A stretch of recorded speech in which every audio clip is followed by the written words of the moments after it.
Hello, good evening. My name is David Dickerson, and I'm going to be demonstrating a basic lesson that I might give to an English 1301 class that I often have taught in the past. I'm in a classroom, as you can tell. I have a whiteboard and a projector. This is pretty common here at this school. I believe your email had asked for potentially using a PowerPoint with embedded video. I've done that, and I can do that, especially for online classes. However, I don't have that software now, now that I'm not working for an institution presently. So it's made it where while I'm welcome to come use the room, I don't have access to that software. So I'm sorry. I hope that this gives you a taste of who I am and sort of how I generally do things in a classroom. Anyway, I appreciate your patience. All right, good morning, class. I want to start today we're about to enter into what we call the research paper, which is the big argumentative paper that comes at this point in the semester, and it is the bane of many a student. And so I want to try to introduce some ideas to you that I think can show you a little bit of the thinking behind research papers and why we require them. Does anybody know why we ask you to do a research paper in 1301? Yeah, well, I'll just tell you what we call a research paper here is known as a paper once you continue on in school and go on to university. So every paper that you write, or at least the majority of them, will have an element of research to them. And so we want people to be comfortable with that and not as intimidated. I think high school often has prepared you to be very nervous about it, and want to make sure that you all leave this room leveled up, where everybody, regardless of your background and your previous experiences, is capable of doing this sort of thing. So the first question I have for you guys this morning is, what is rhetoric? Have you heard this word, rhetoric? Where have you heard it? Yes, you may have heard it from the political debates. A candidate may do a wonderful job presenting a speech, and his opposition will come on TV right after his speech and say, "Oh, that was a lovely speech. It sounded so wonderful, but unfortunately it's just rhetoric." Okay, so what are they saying? Yeah, they're ultimately saying that it's empty. It sounds nice, or it's compelling in certain ways, but it's ultimately empty. Well, that's not the definition of rhetoric. When we talk about something being rhetoric or rhetorical, have you heard of a rhetorical question? Yes, a rhetorical question is a question that we don't expect you to answer. Right? Why not? Why would I ask a question and not expect you to answer it? Any thoughts?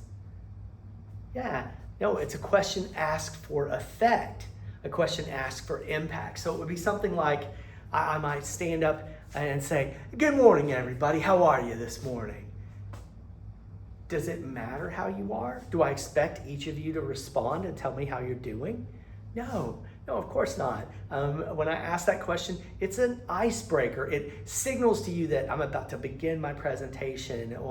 It conveys that I do care about your experience, though not literally, right? I want everybody in the room to be comfortable. I don't want anybody here bleeding or starving, right? I want to start our class or start a presentation strong, but I don't necessarily need to know that you woke up with a stiff neck or anything, right? So it's a rhetorical question. How are you this morning, right? All right. Okay, so a question meant for effect. So what does that tell you that rhetoric is? It's the study. I'm sorry, I gotta adjust my class here. It's the study or the art of persuasion, right? It's the study of how we motivate people, how you persuade people to think like you think, how you share ideas with people. Rhetoric is all those things wrapped up. So I'm going to put down the art of persuasion. Okay. So just as a general term, so when you hear someone say, that speech was full of rhetorical niceties. You'll understand that somebody's criticizing and what they're criticizing. Okay, so back in 384 to 322 BC, there was a fellow in what's come to be known as Golden Age Greece named Aristotle. Right? So hopefully you may have heard this name before, and if not, congratulations. Okay, Aristotle was a Greek polymath, and that means that's just another fancy term we put on people who are gifted in many different areas. So some people consider Aristotle the father of modern science. When I was studying to be a teacher, there's whole schools of educational thinking that are drawn from Aristotle's ideas from 384 BC. So as you can imagine, this is he must have been brilliant, and he must have some pretty earth-shaking ideas. Well, when it comes to rhetoric, Aristotle and the ancient Greeks as a whole, for the ancient Greeks, they regarded rhetoric in such high regard that they believed that once you made it through grammar school, once you copied and memorized and recited the Iliad and the Odyssey for years and years, to the point where you were super comfortable doing that, you might graduate to get to study rhetoric. It was like the next level of education. So when they talked about rhetoric, it was really important for their political system, as it is today in ours. But Aristotle has this idea that I was taught by my professor, and I like to share it with my classes, and it's called Aristotle's rhetorical triangle. And you guys may have heard of the rhetorical triangle in high school. Did any of you hear of it in high school? Have you been taught this before? Okay, all right, well, it'll be review for you. It'll be great. Do you remember anything about it? Okay, well, I'm going to use some Greek names to label this triangle to kind of give you exposure to these words, but ultimately I'm also going to translate for you. So let's see. Maybe I'll grab a prettier marker. Let's see if we can't make something lovely here. So a triangle, there's lots of different triangles, but I'm trying to make something that's like a equilateral, so all the angles are about the same. So triangle, it's one thing, but we call it a triangle because it has three angles, right? Well, Aristotle's idea about rhetoric can be broken down into three parts. There's logos, there's ethos, and there's pathos. Okay, so that's an H.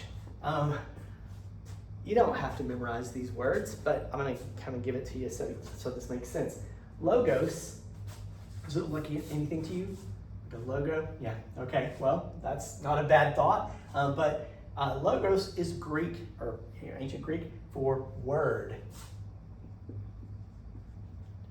So in the Gospel of John, when it says in the beginning was the Word, and the Word was God, and the Word was with God, I think I got that backwards, but when it's talking about word, the word in the Greek Bible that they're translating as word is logos, okay? So maybe you've heard of this without really knowing that you heard of it. This is the logical element of arguments. So I'm going to write that down. The logical appeal.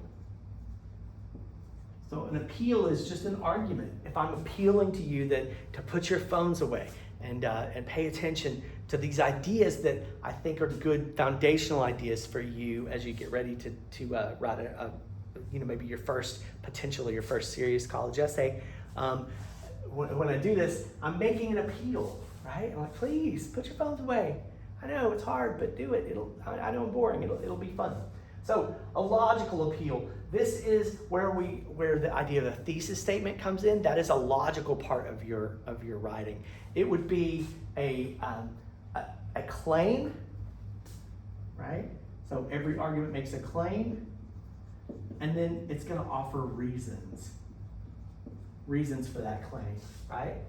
I say often, I teach freshmen, I talk about this being a should statement. students should put their phones away because X, Y, Z, right? So that's a thesis statement. It's that simple. What do I want you to do, and why do I think you should listen to me, right? So that's it. Claim and reasons, that's the logical appeal. That's the logos. So when we judge a presentation or we judge an argumentative essay based on its logic, we're looking for a strong central claim and nice logical, that makes sense, support that backs that claim up, okay? This is where research comes in, but we'll talk about that later. This next claim that we want to deal with, the next appeal, is pathos, okay? So if logical appeal is logos, anybody have any idea what pathos is? Pathology, pathological. Ultimately, pathos is emotion, okay? So this is an emotional appeal.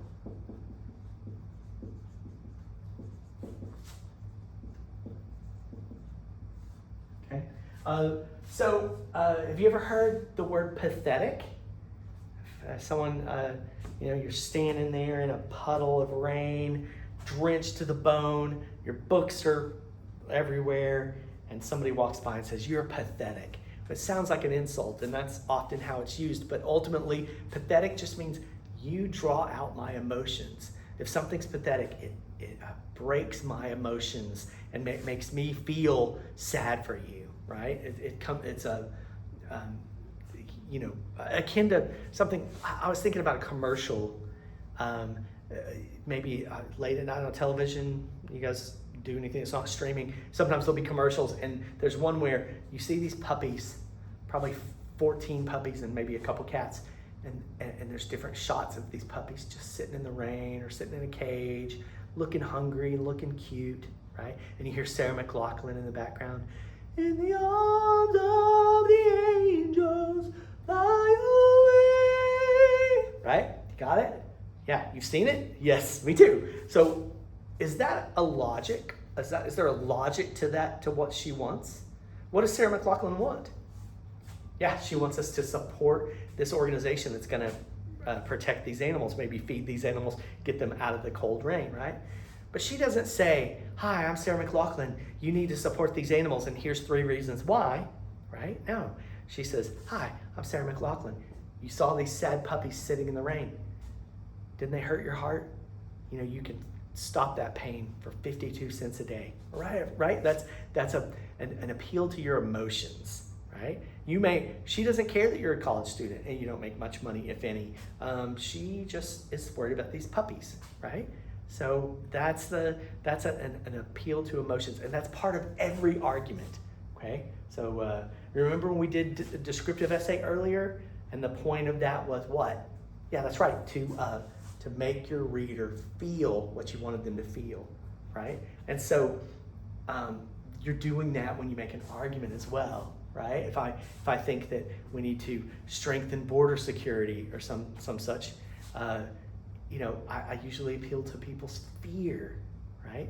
Another emotion that you might get people to maybe their pride, their patriotism, or anxieties and fears are the big ones you see these days. There's others. Humor is an appeal to emotions, right? So if you can laugh with somebody, they can't be that bad. So ultimately, this is an important part of argument, okay? This last one is ethos, right? I saved it for last. This is I'm going to say an appeal to credibility.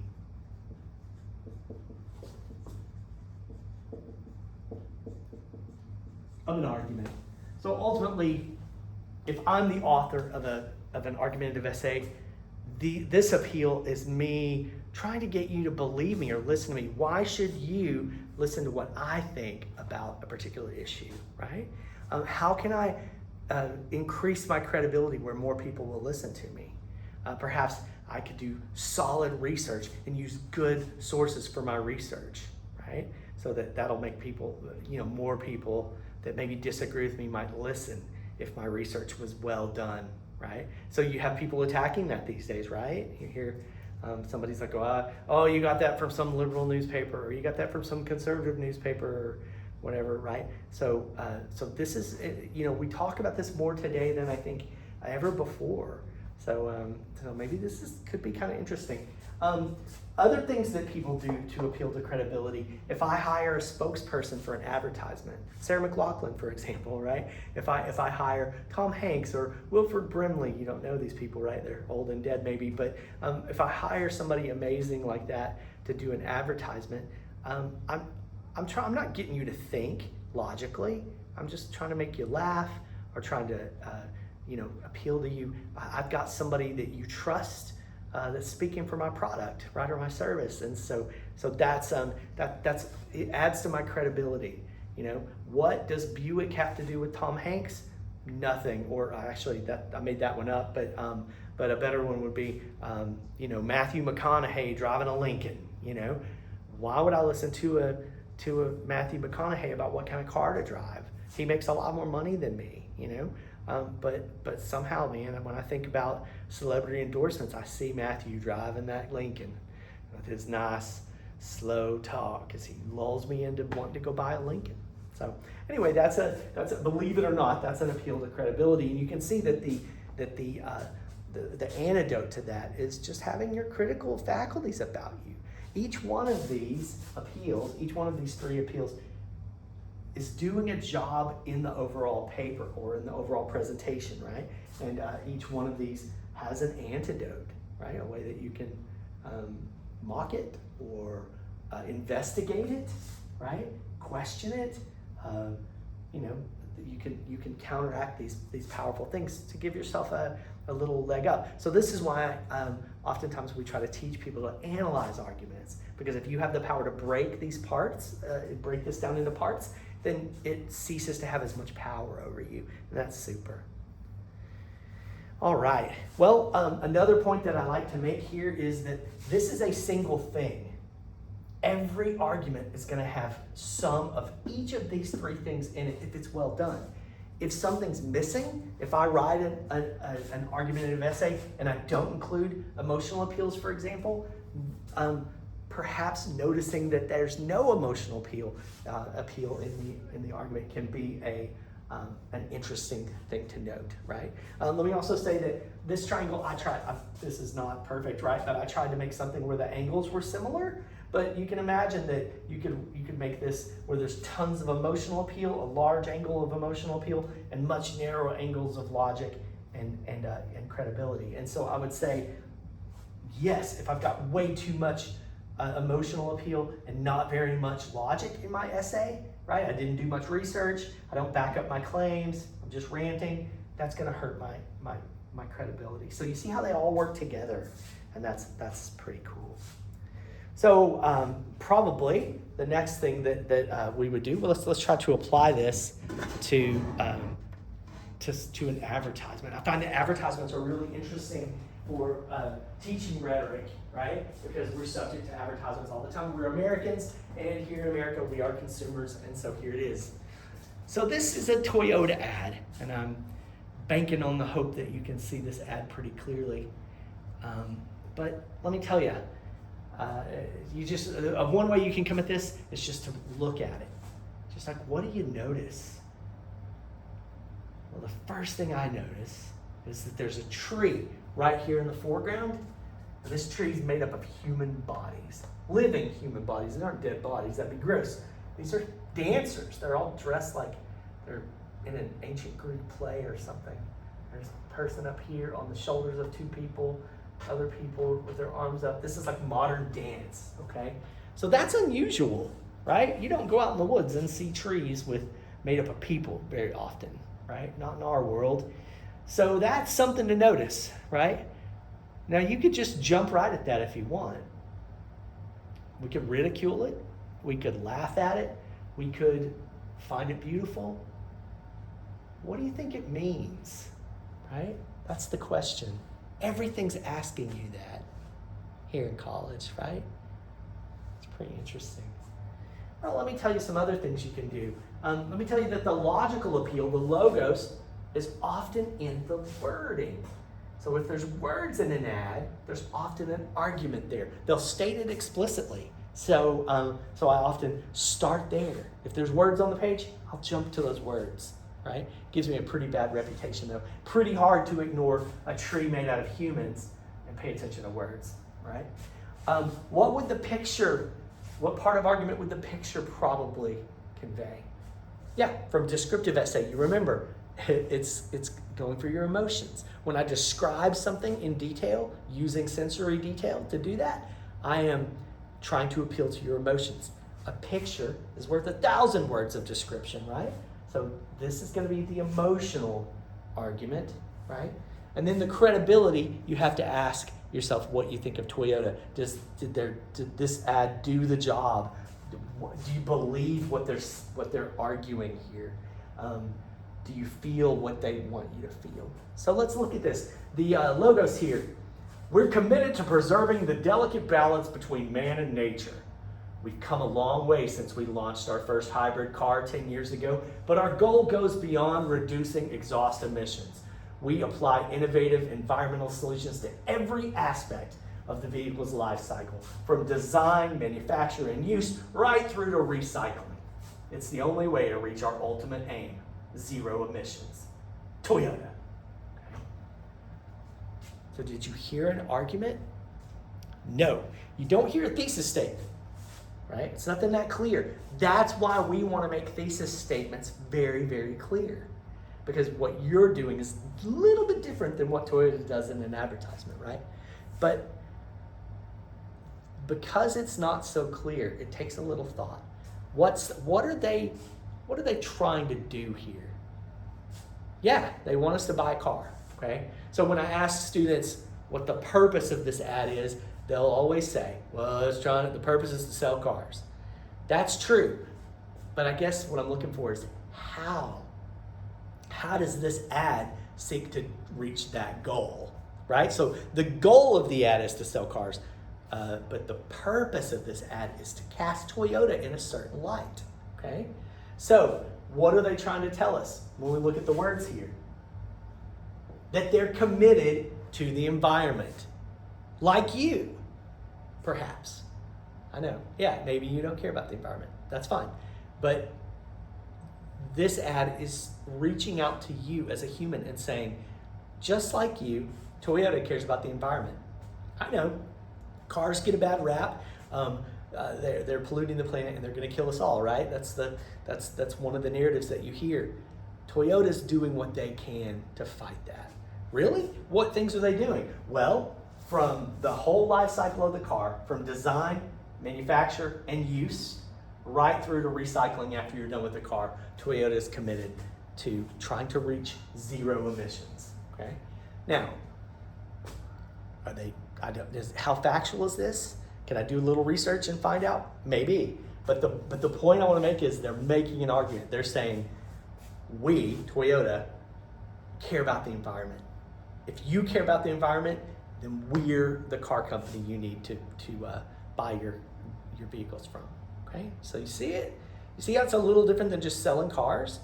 If you're just selling cars, you just put a price up there. You put a picture of a car, maybe a real pretty car driving through the mountains or something, and then you, like we all drive through the mountains, right? And then you put a price over it, and you want that price to be lower than everybody else's, and then abracadabra, you will sell the car. But here, we're not just selling a car. There's not even a car pictured, right? What is pictured? The environment, right? So now we can go to the ethos, we can go to the pathos. We can say, what do they want you to feel? Right? Well, look at this. What do you feel when you look at this picture? Forget the people, the creepy people that are the tree. What do you feel? Peace. Do you feel it? Blue sky with fluffy white clouds, green grass. You could lie down in that grass and no stickers, right? There's trees all around. There's mountains in the distance. It's a beautiful world. It's like the Garden of Eden. What's in the center of the Garden of Eden? A tree. Tree of what? Tree of life. Look at this. Mankind, men and women, as part of nature, right? So you see how they're making an emotional appeal. This is not logical. Is mankind part of nature? Okay, sure. Is mankind also a bane to nature's existence? Of course, right?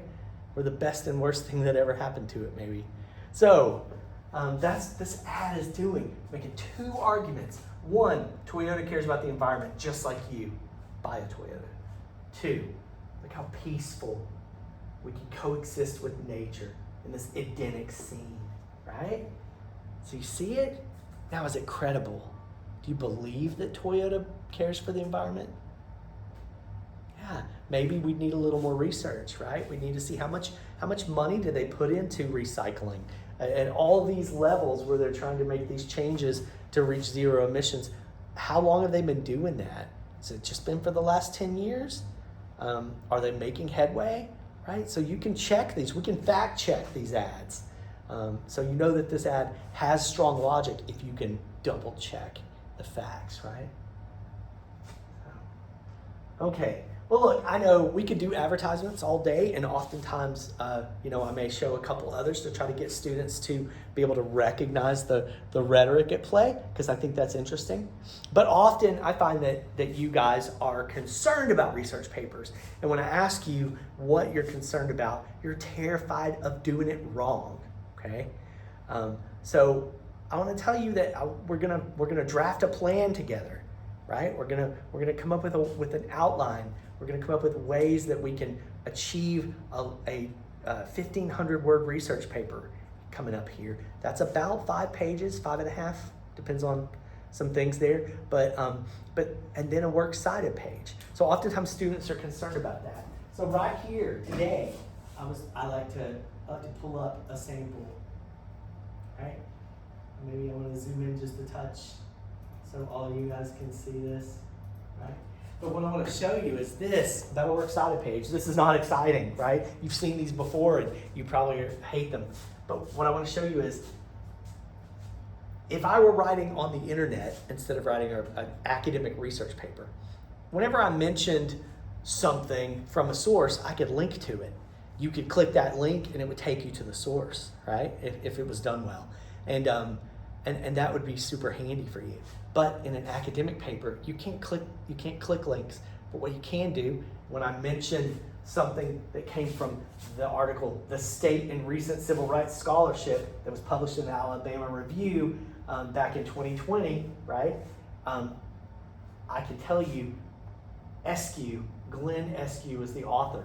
And so when you're up in the paper, you read about it, you're like, I don't know if I buy this. I don't know if Dickerson's telling me the truth. Then you can scroll down here to the works cited page and find, this is all alphabetized, right? And you can find Eskew, and then you'll find out where this is. And oftentimes there'll be a link. This has a DOI, which is kind of a permanent kind of version of things, but I got it from the databases here at TJC, and I'm gonna teach you about those databases coming up. You're gonna be fully armed and prepared to make this for yourself that reflects your scholarship, okay? So I really believe you guys can do this. I've been teaching this a long time, and I've never lost a student permanently, or at least not to death.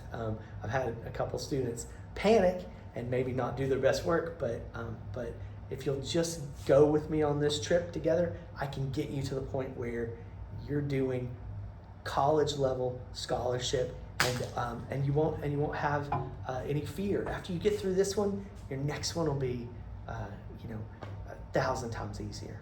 So, do you guys have any questions about rhetoric? Is there anything I can do to help you?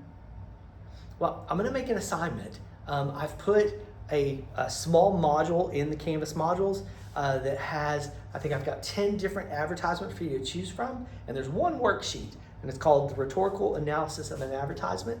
I want you to take these ideas, logos, pathos, and ethos, and I want you to look at an advertisement that you pick, right? They're all, I put 10 in there just so it's easy. If you wanted to find something that wasn't one of these 10, you're welcome to. It needs to be appropriate for the public, right? And it needs to be, and you need to provide it for me. So I encourage you to just use one that I provided you, but if you want something different, go for it.